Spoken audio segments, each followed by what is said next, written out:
That is a gorgeous, gorgeous model. All right, guys, here we go. On today's episode, I got special guest Tim, who's my next door neighbor down here, coming out with me. We are hunting the elusive mutton snapper. So today, guys, I'm going to cover my tackle setup and also how and where I look for these particular fish. Then I'm going to cook a fantastic meal with one of the ocean's best eating fish, the mutton snapper. So grab your life jackets and hang on. And welcome aboard on today's episode.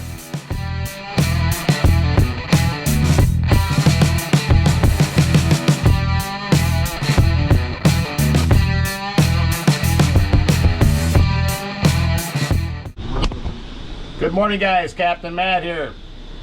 I'm getting the boat fueled up. If you guys are down in the lower keys and you need boat fuel, Faraldo fuel service is who I use. They're priced great. They're usually, you can usually get there the same day. And today was hat day, so we got the guys. I got the memo a little late, but everybody's got the Make America Great hats on. So we're filling up. I'm going to take a shot of, run out, take a shot of the fuel truck right now, so you guys can have the phone number. All right, guys, here's the big truck where we get fuel.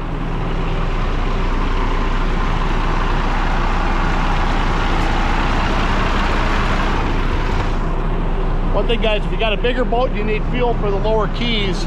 I think it's a 100-gallon minimum, correct? Yes, sir. Yeah, so 100-gallon minimum, but that's who we use down here to fill up. If you guys aren't doing that, it's very handy to have them bring it right to the dock for you. All right, guys, just getting ready to drop down the pinner.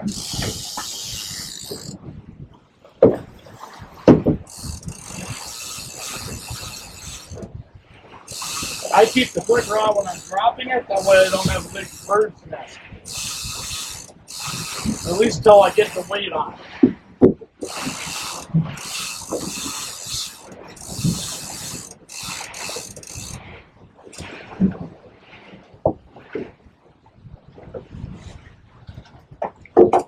Go. I like to use the Longline clip for the weight. Easy on, easy off. There we go.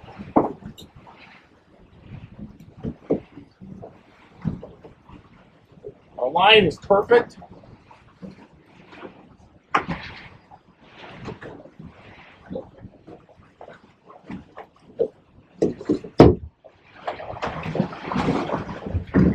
Yeah, line's perfect.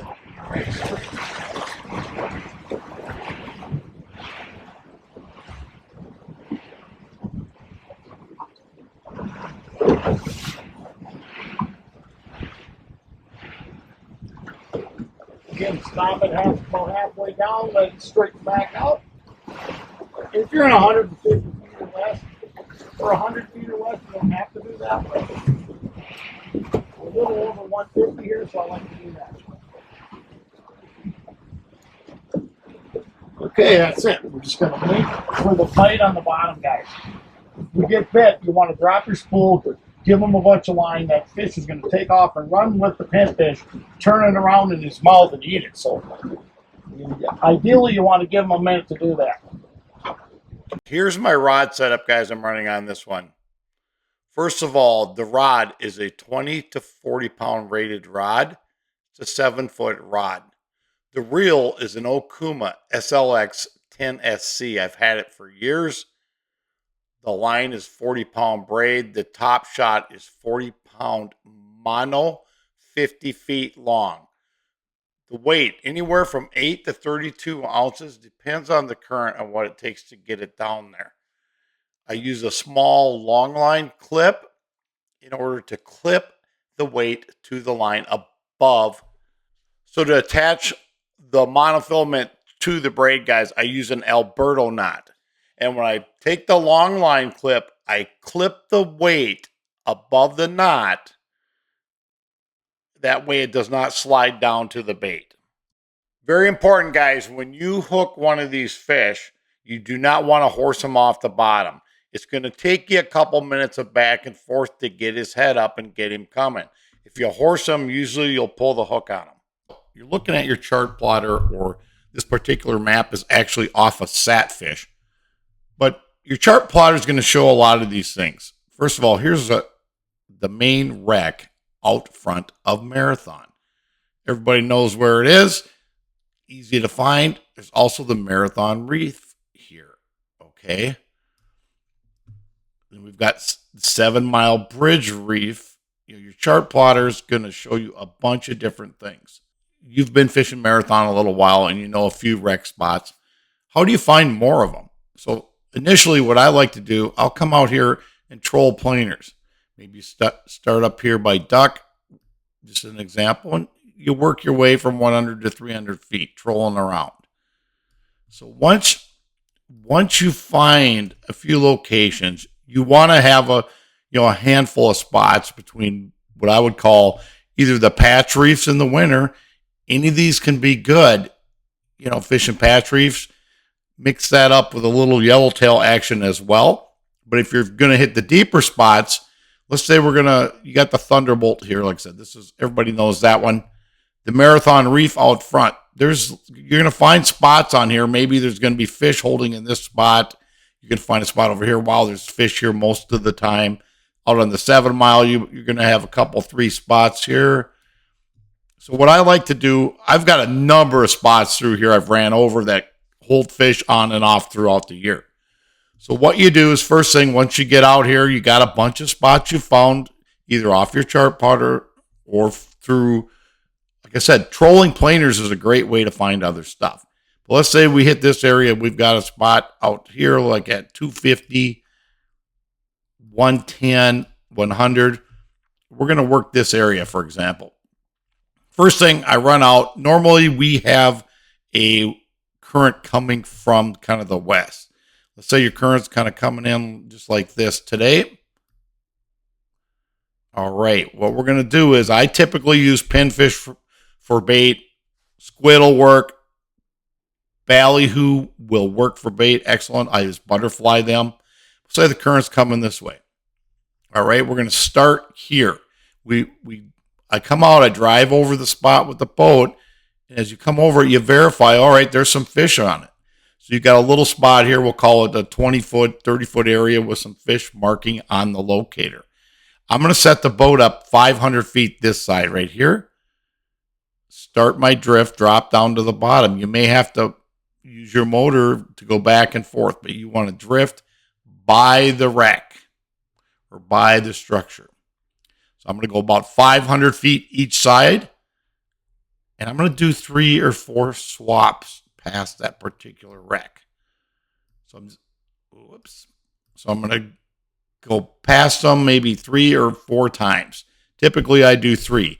And if I don't get anything, I go to the next one. Same thing. 3 runs by that one. Go to this one. Do 3 runs by it. The mutton snappers a lot of times will be outside the wreck area. I find I've caught them, let's say you've got a spot on the bottom here. You'll catch them easily up to 400 or 500 feet. Sometimes they'll be pretty close to it, but you'll catch stuff all over. I mark it on my chart plotter when I catch them, and this is kind of what I end up with. You end up with a shotgun pattern of where you've caught them. They do not position directly on the wreck. Normally, they're off to the sides a little bit one way or the other. Some days they'll be down current of it. Some days will be cross current. You never know, but that's why I like to do three runs, and maybe the first one is like 100 feet this side, 100 feet this side, and try to hit, pinwheel the middle there. And then I go to the next spot. So that's how I find the mutton snapper, guys.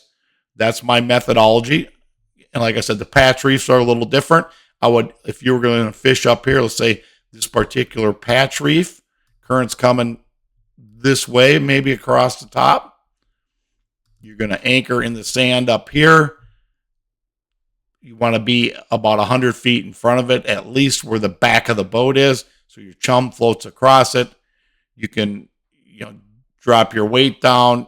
Your bait will be right behind it, sitting there. Otherwise, if you take the pinfish and put them on a jig and whip them to the bottom, it's a good way to catch really large yellowtail and also mangrove snappers on the patch reef. You can kind of get a mixed bag that way. All right. Bottom fishing, guys. I'm hooked into a tank of something or another here.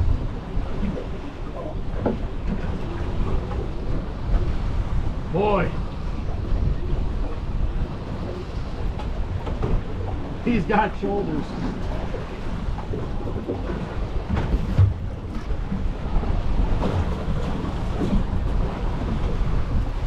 Little at a time, Tim.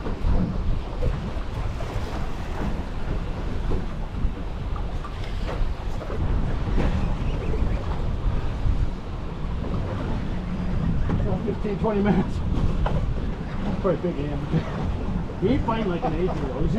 He's just dogging like a grouper with dogs or something.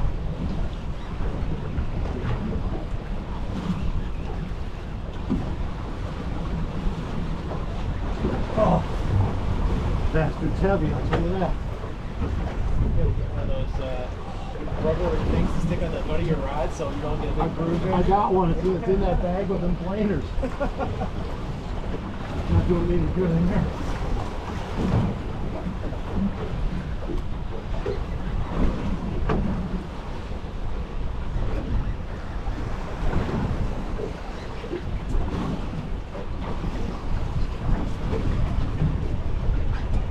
Wait. Keep the line tight. All right. 50 feet to the fish. What we got here, guys? He's up on top. Oh, it's a big snapper. Big one. Get him.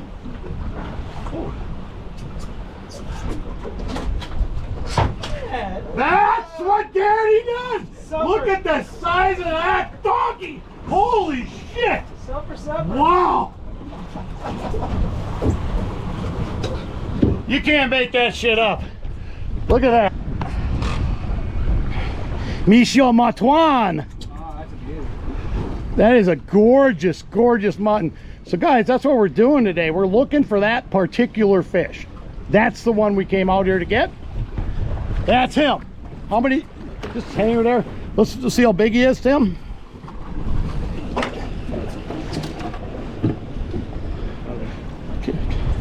You good with that, or you want a glove? Or we can bleed him out and check him later. Let's check him later. 30 inch. Almost 30, yeah. 29 inch. Yep, 29 inch. Absolute stud muffin. Stud mutton. Nice there. Holy shit. So we'll have to throw him in with the pinners, get him bled. Damn, brother. That's awesome. My rod tip, okay, guys? Yeah, the eye came out of it, so I zip tied it on there. It held up. Awesome.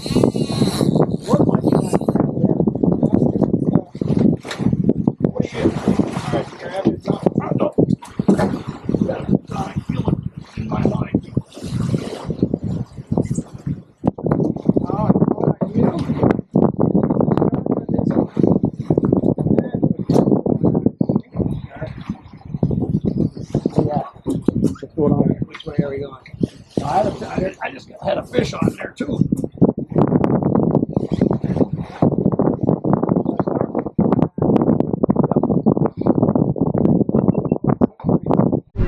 There's the other hook. I told you it was the one that ate your other hook. Oh, no, that's not your hook. That's somebody else's hook, yeah. I'm not grabbing him. Are you gonna grab him?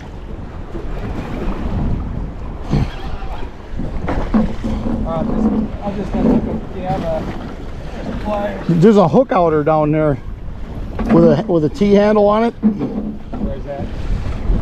Give me 1 second. He's not walking around. Dude, if you're gonna get him with the pliers, you gotta get your hook out. Why don't you use the hook out? Look, he's not happy. He's not happy about that. You don't want gloves on or nothing? Come on, buddy. I'm trying to help you out here. I got more hooks. You can just cut it off. There's someone else's hook. Save that one. White. Did you get it? Yep. Nice. That wasn't the same one we had earlier. That's been in there for a while. The barb is like Rusted out. That was about ready to come right off. Yeah. Cool. Feels mighty. Yeah, mine felt little at first too, and then it started to go.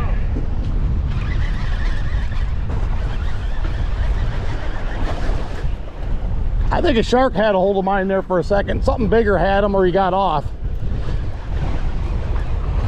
I think he got off. He pulled on me.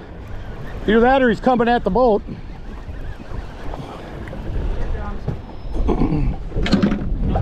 Yep, come back this way.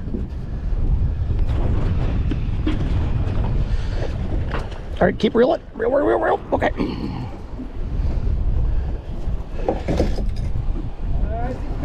Where's the gaff? Okay. Does not look like a mutton. What do we got here? Big AJ?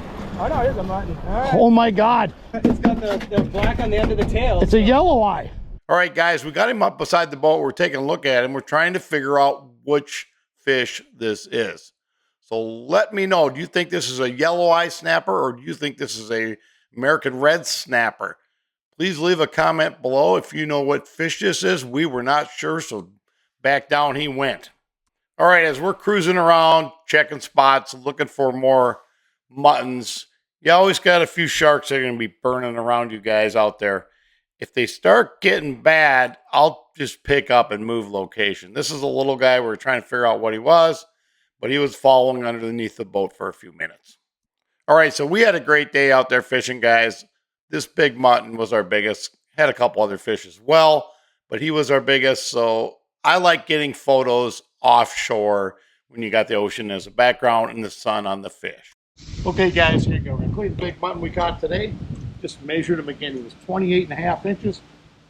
They shrink a little bit when you put them on ice. Mahi do that. Everything does that. So something to keep in mind as you're keeping fish right on the edge. So this guy was 29 inches in the boat, 28.5 on the dock. You guys have a real sharp knife, so I like to outline them first. It's a big fish, so we're going to cut through right up next to the dorsal fin like any other fish. Okay, nice and outlined here. They've got really, really tough scales, so sometimes it's just easier to come up underneath them. Like that, and just pop it loose that way. So it makes it a lot easier. I'm going to zip him down to the backbone here. Now what I like to do with these bigger fish, I'm going to just get him down the backbone, then I'm going to roll him over and do the same thing.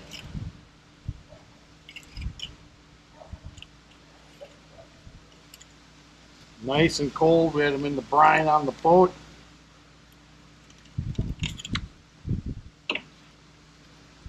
On this section here.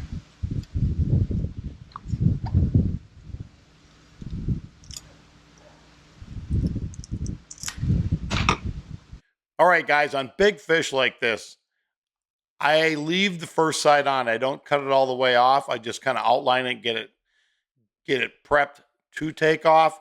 Then I'll flip the fish over like this and take off the other side first. It makes it a lot easier filleting the fish.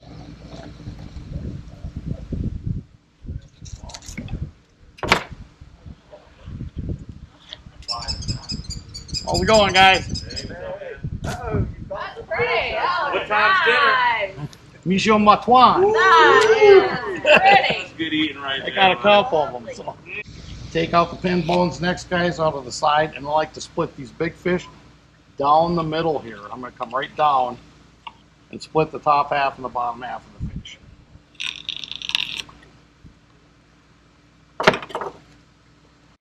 Okay, so these larger fish, even mid-sized snappers, I take the fish, split it down the middle where the pin bones are. You can see there's a bloodline, guys, on both sides of that fish. I'm going to fillet that bloodline out of there as well. It just makes for a lot better eating fish. I've got the two sections separated in half right here. I'm just going to work the bloodline. That's where the pin bones stop in a mutton snapper. They don't go all the way back. Okay, so as you're filleting the fish there, that was the pin bones I pulled out there. They're about 3 inches long on a fish this size. They don't go all the way back. I used a separate knife for filleting off the skin on it. It's pretty dull. That way it doesn't cut through it. And I try to leave about 1/8 of an inch on the skin. Got a little bit left here, but you can see the amount of bloodline on the back of it there. I mean, that's a lot. You don't want. All right, guys, here's what I prepared with the mutton. I did an almond crusted mutton, but also I did a fried potato patty and some kale, which the potato patty was also off the chart. All right, guys, so I got the almonds all chopped up, and you kind of see they're medium fine. I could have put them in the Ninja, but when you put nuts in like a blender, it kind of like it mashes them together, and kind of, I don't know if the oil blends well or whatever. So what I want to do is I'm going to roll the fish in the almonds. I got a nice big chunk of that mutton snapper here. So we're going to get them nice and coated. Whoops. A little bit extra there. We're going to get them nice and coated with these almonds here.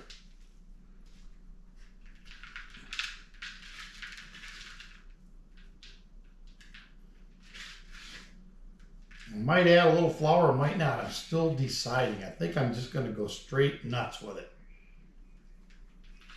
Just going to put a little pressure on it just to get them to stick in just a little bit better.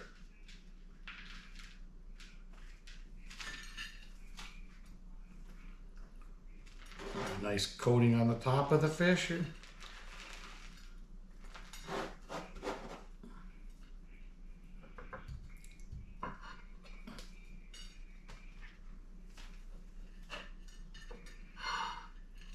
Okay, we're gonna let that set up here, guys. I'm gonna let that set for at least a half an hour.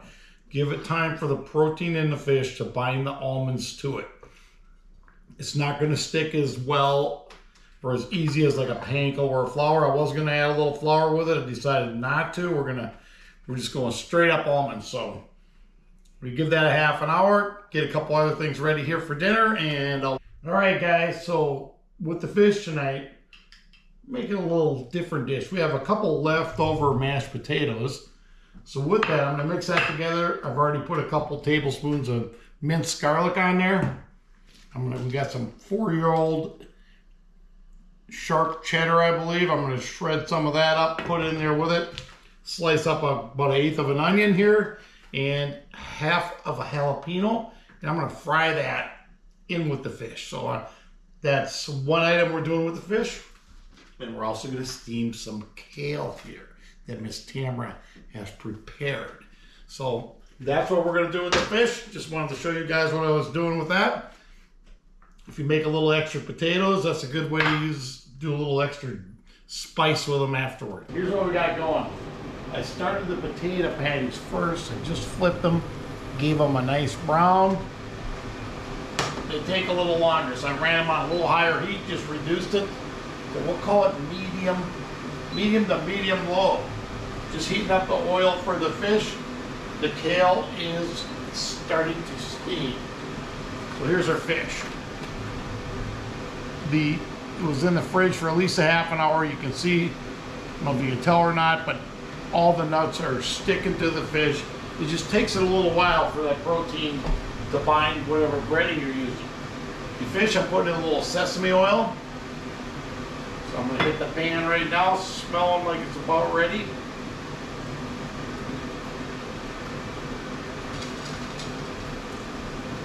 Get that going. If you're doing the nuts, there's going to be a few extras in there, guys. It's just how it's going to work.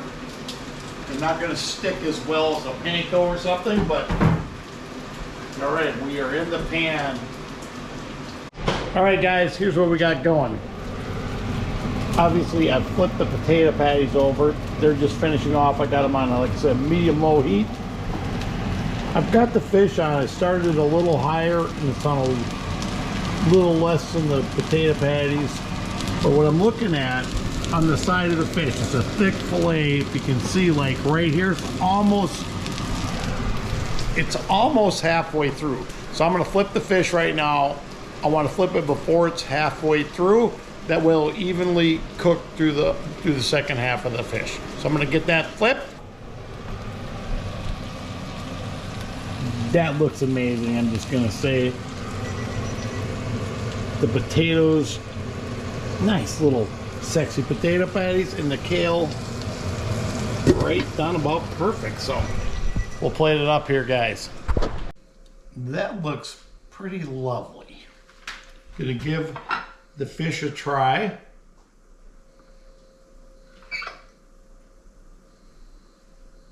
It's got a nice crust. The nuts, the almonds stayed on the fish really well, but you guys gotta give it a half hour in the fridge probably a half hour to an hour. So anyway, you can see it's crusted nice on there.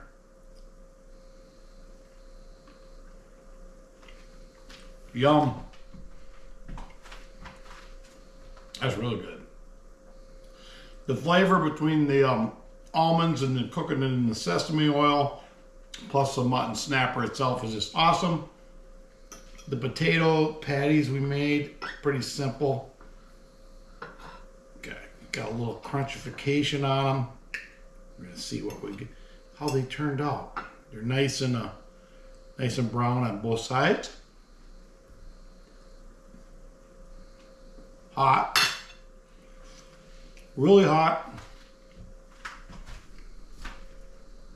Absolutely great flavor in the potato patties. The kale's going to be excellent. And today's cocktail of the day, or mandatory cocktail, is a Florida can of Coke. So cheers to you guys. Thanks for tuning in on today's episode.